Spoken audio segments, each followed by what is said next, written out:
This is A Honeymoon in Space by George Chetwynd Griffith, a work in the public domain. Chapter 19. A little before 6 Earth time, on the fourth morning after they had cleared the confines of the Saturnian System, Redgrave went as usual into the conning tower to examine the instruments and to see that everything was in order. To his intense surprise, he found, on looking at the gravitational compass, which was to the Astronef what the ordinary compass is to a ship at sea, that the vessel was a long way out of her course. Such a thing had never yet occurred. Up to now, the Astronef had obeyed the laws of gravitation and repulsion with absolute exactness. He made another examination of the instruments, but no, all were in perfect order. "I wonder what the deuce is the matter," he said, after he had looked for a few moments with frowning eyes at the multitude of orbs ahead. "By Jove, we're swinging more. This is getting serious." He went back to the compass. The long, slender needle was slowly swinging farther and farther out of the middle line of the vessel. "There can only be two explanations of that," he went on, thrusting his hands deep into his trousers pockets. "Either the engines are not working properly, or some enormous and invisible body is pulling us towards it out of our course. Let's have a look at the engines first." When he reached the engine room, he said to Murgatroyd, who was indulging in his usual pastime of cleaning and polishing his beloved charges, "Have you noticed anything wrong during the last hour or so, Murgatroyd?" "No, my lord, at least not so far as concerns the engines. They're all right." "Hark, now, they're not making more noise than a lady's sewing machine," replied the old Yorkshireman, with a note of resentment in his voice. The suspicion that anything could be wrong with his shining darlings was almost a personal offence to him. "But is anything the matter, my lord, if I might ask?" "We're a long way off our course, and for the life of me I can't understand it," replied Redgrave. "There's nothing about here to pull us out of our line." "Of course, the stars." "Good Lord, I never thought of that. Look here, Murgatroyd, not a word about this to her ladyship, and stand by to raise the power by degrees as I signal to you. My lord, I hope it's nothing bad." Redgrave went back to the conning tower without replying. The only possible solution of the mystery of the deviation had suddenly dawned upon him, and a very serious solution it was. He remembered there were such things as dead suns, the derelicts of the ocean of space, vast invisible orbs, lightless and lifeless, too distant from any living sun to be illumined by its rays, and yet exercising the only force left to them, the force of attraction. Might not one of these have wandered near enough to the confines of the solar system to exert this force, a force of absolutely unknown magnitude, upon the Astronef? He went to the desk beside the instrument table and plunged into a maze of mathematics, of masses and weights, angles and distances. Half an hour later he stood looking at the last symbol on the last sheet of paper with something like fear. It was the fatal X which remained to satisfy the last equation, the unknown quantity which represented the unseen force that was dragging them into the outer wilderness of interstellar space, into far-off regions from which, with the remaining force at his disposal, no return would be possible. He signalled to Murgatroyd to increase the development of the R-force from a 10th to a 5th. Then he went to the lower saloon, where Zadie was busy with her usual morning tidy-up. Now that the mystery was explained, there was no reason to keep her in the dark. Indeed, he had given her his word that he would conceal from her no danger, however great, that might threaten them when he had once assured himself of its existence. She listened to him in silence, and without a sign of fear beyond a little lifting of the eyelids and a little fading of the colour in her cheeks. "And if we can't resist this force," she said when he had finished, "it will drag us millions, perhaps millions of miles away from our own system into outer space, and we shall either fall on the surface of this dead sun and be reduced to a puff of lighted gas in an instant, or some other body will pull us away from it. And then another away from that, and so on, and we shall wander among the stars for ever and ever until the end of time. If the first happens, darling, we shall die, together, without knowing it. It's the second that I'm most afraid of. The Astronef may go on wandering among the stars forever, but we have only water enough for 3 weeks more. Now come into the conning tower, and we'll see how things are going." As they bent their heads over the instrument table, Redgrave saw that the remorseless needle had moved 2 degrees more to the right. The keel of the Astronef, under the impulse of the R-force, was continually turning. The pull of the invisible orb was dragging her slowly but irresistibly out of her line. "There's nothing for it but this," said Redgrave, putting out his hand to the signal board and signalling to Murgatroyd to put the engines to their highest capacity. You see, dear, our greatest danger is this. We had to exert such a tremendous lot of power getting away from Jupiter and Saturn that we haven't any too much to spare, and if we have to spend it in counteracting the pull of this dead sun, or whatever it is, we may not have enough of what I call the R fluid left to get home with. I see, she said, staring with wide-open eyes at the needle. You mean that we may not have enough to keep us from falling into one of the planets or perhaps into the sun itself? Well, supposing the dangers are equal, this one is the nearest, and so I guess we've got to fight it first. Spoken like a good American, he said, putting his arm across her shoulders and looking at once with infinite pride and infinite regret at the calm, proud face which the glory of resignation had adorned with a new beauty. She bowed her head and then looked away again, so that he should not see that there were tears in her eyes. He took his hand from her shoulder and stared in silence down at the needle. It was stationary again. We've stopped, he said after a pause of several moments. Now, if the body that's taken us out of our course is moving away from us, we win. If it's coming towards us, we lose. At any rate, we've done all we can. Come along, Zadie. Let's go and have a walk on deck. They had scarcely reached the upper deck when something happened which dwarfed all the other experiences of their marvellous voyage into utter insignificance. Above and around them the constellations blazed with a splendour inconceivable to an observer on Earth, but ahead of them gaped the vast black void which sailors call the coal hole, and in which the most powerful telescopes have only discovered a few faintly luminous bodies.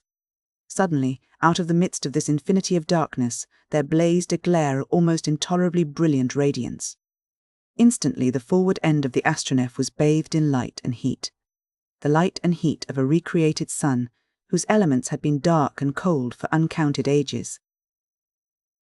Hundreds of tiny points of light, unknown worlds which had been dark for myriads of years, twinkled out of the blackness. Then the fierce glare grew dimmer. A vast mantle of luminous mist spread out with inconceivable rapidity, and in the midst of this blazed the central nucleus.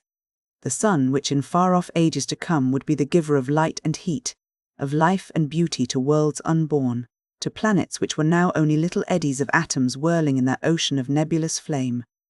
For more than an hour, the two wanderers from the far-off Earth stood motionless and silent, gazing on the indescribable splendours of the fearfully magnificent spectacle before them.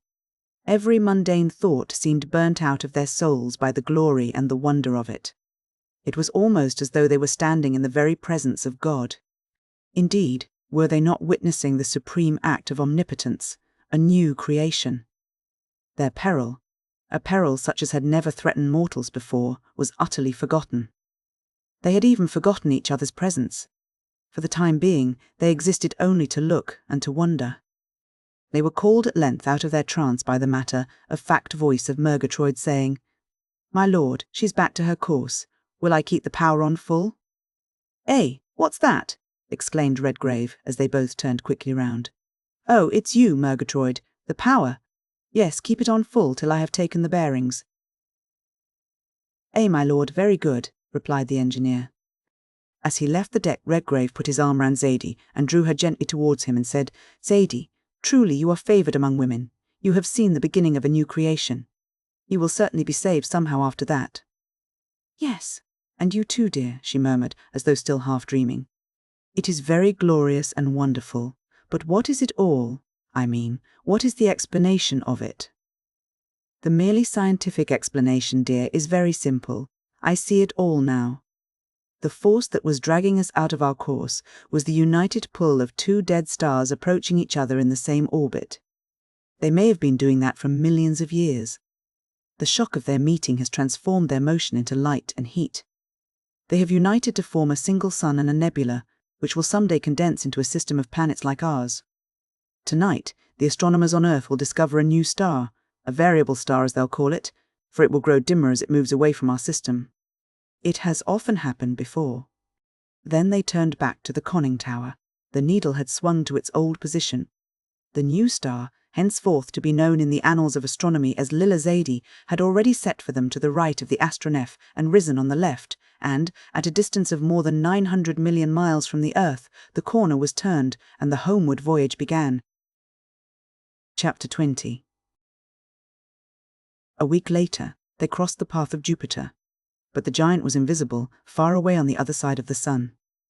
Redgrave laid his course so as to avail himself to the utmost of the pull of the planets without going near enough to them to be compelled to exert too much of the priceless force, which the indicators showed to be running perilously low. Between the orbits of Jupiter and Mars, they made a most valuable economy by landing on Ceres, one of the largest of the asteroids, and travelling about 50 million miles on her towards the orbit of the Earth without any expenditure of force whatever. They found that the tiny world possessed a breathable atmosphere and a fluid resembling water, but nearly as dense as mercury. A couple of flasks of it form the greatest treasures of the British Museum and the National Museum at Washington. The vegetable world was represented by coarse grass, lichens, and dwarf shrubs, and the animal by different species of worms, lizards, flies, and small burrowing animals of the rodent type.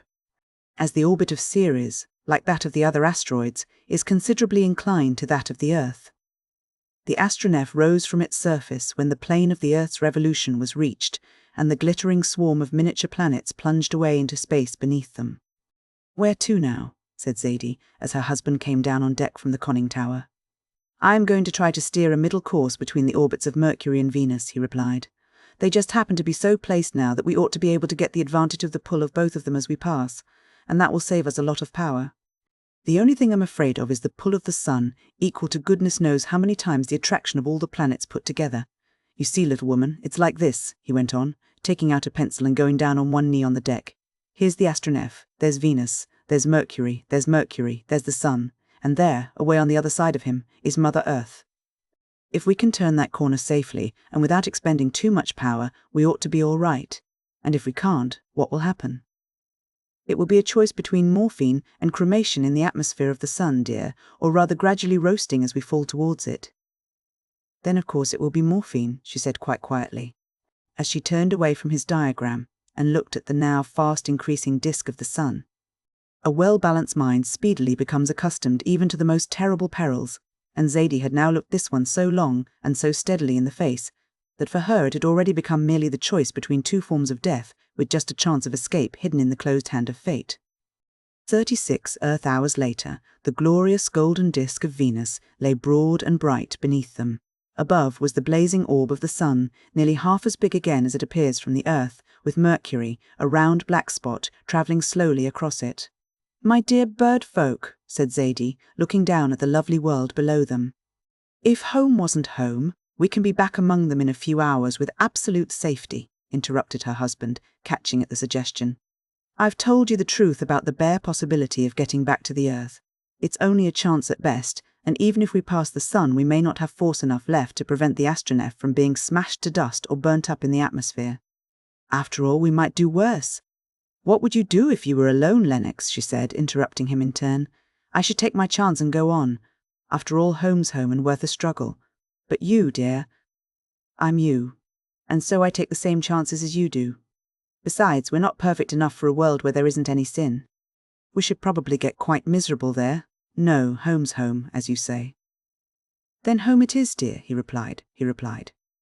The resplendent hemisphere of the Love Star sank swiftly down into the vault of space, growing smaller and dimmer as the Astronef sped towards the little black spot on the face of the sun, which to them was like a buoy marking a place of utter and hopeless shipwreck in the ocean of immensity. The chronometer, still set to Earth time, had now begun to mark the last hours of the Astronef's voyage. She was not only travelling at a speed of which figures could give no comprehensible idea, but the Sun, Mercury, and the Earth were rushing towards her with a compound velocity, composed of the movement of the solar system through space and of the movement of the two planets round the Sun. Murgatroyd was at his post in the engine room. Redgrave and Zadie had gone into the conning tower, perhaps for the last time. For good fortune or evil, for life or death, they would see the end of the voyage together.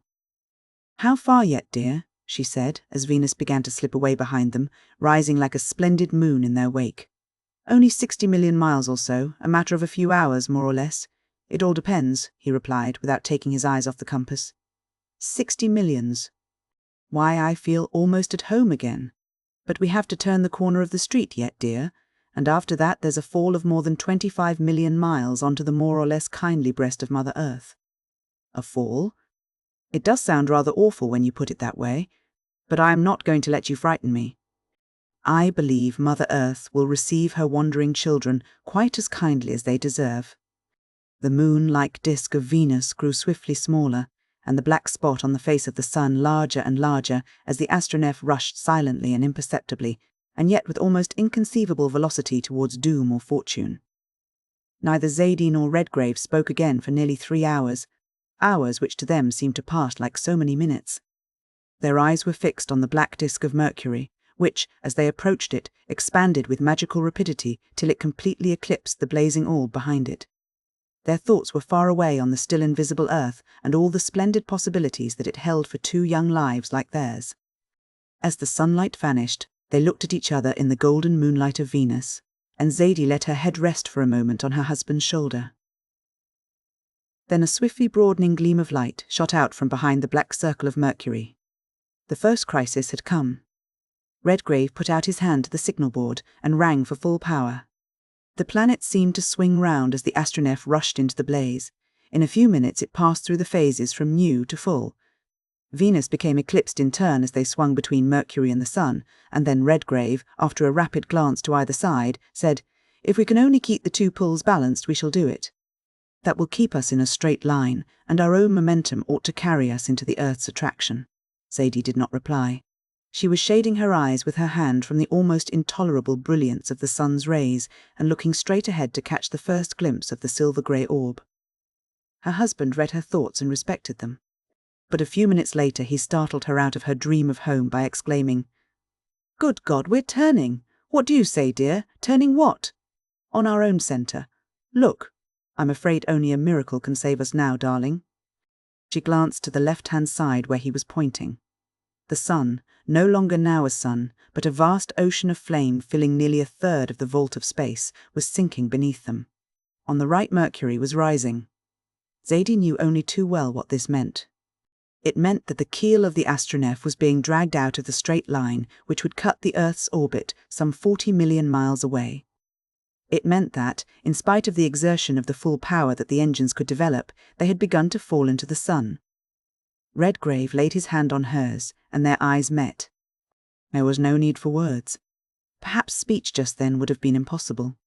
In that mute glance, each looked into the other's soul and was content. Then he left the conning tower, and Zaidie dropped onto her knees before the instrument table and laid her forehead upon her clasped hands.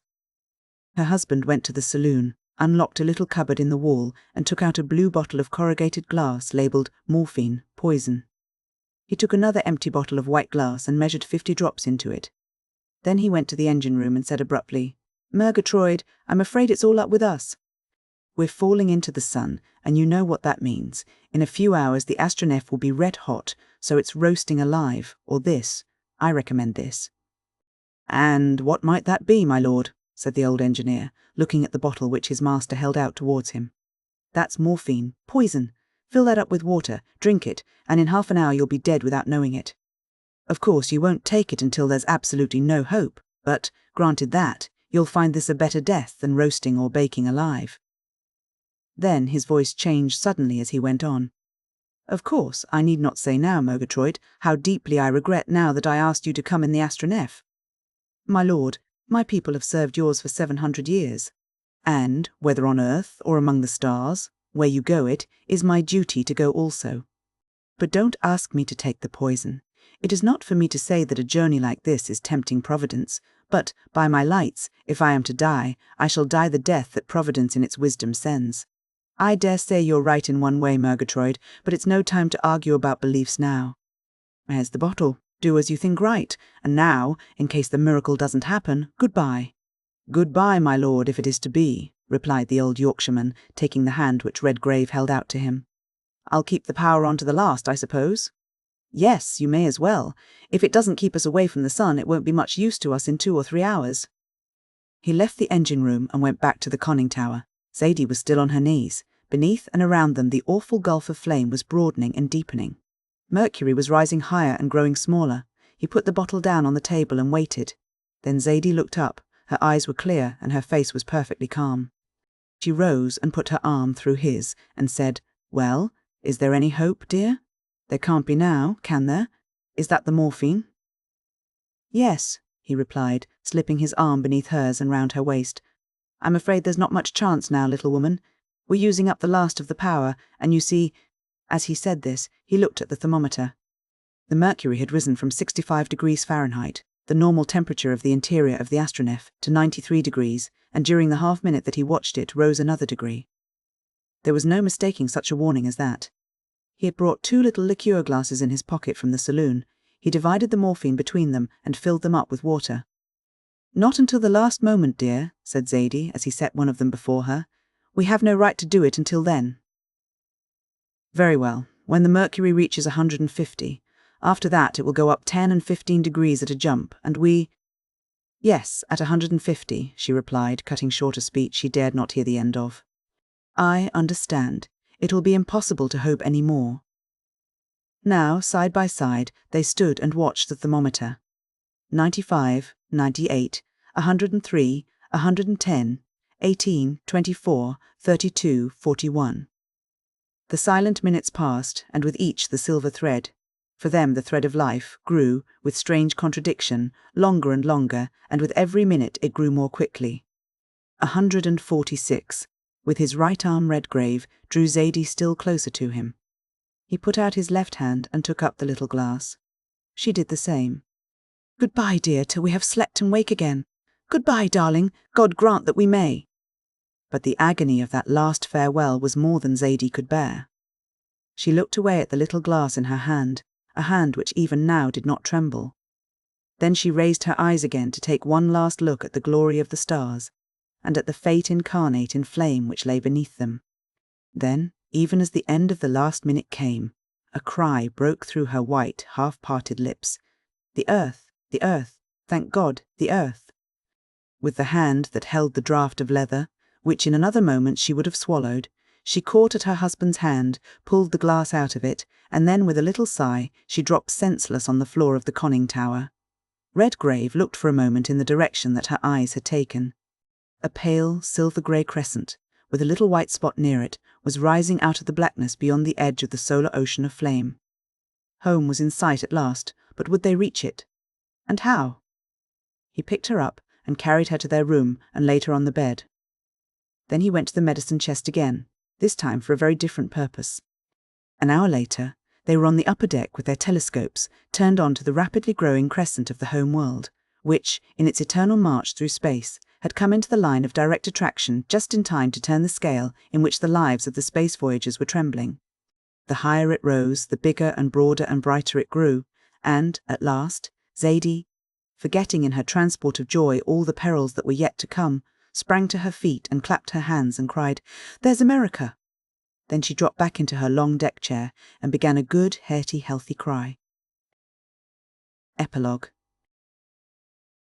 There is little now to be told that all the world does not already know as well as it knows the circumstances of Lord and Lady Redgrave's departure from the earth, at the beginning of that marvellous voyage, that desperate plunge into the unknown immensities of space which began so happily, and yet with so many grave misgivings in the hearts of their friends, and which, after passing many perils, the adventurous voyagers finished even more happily than they had begun.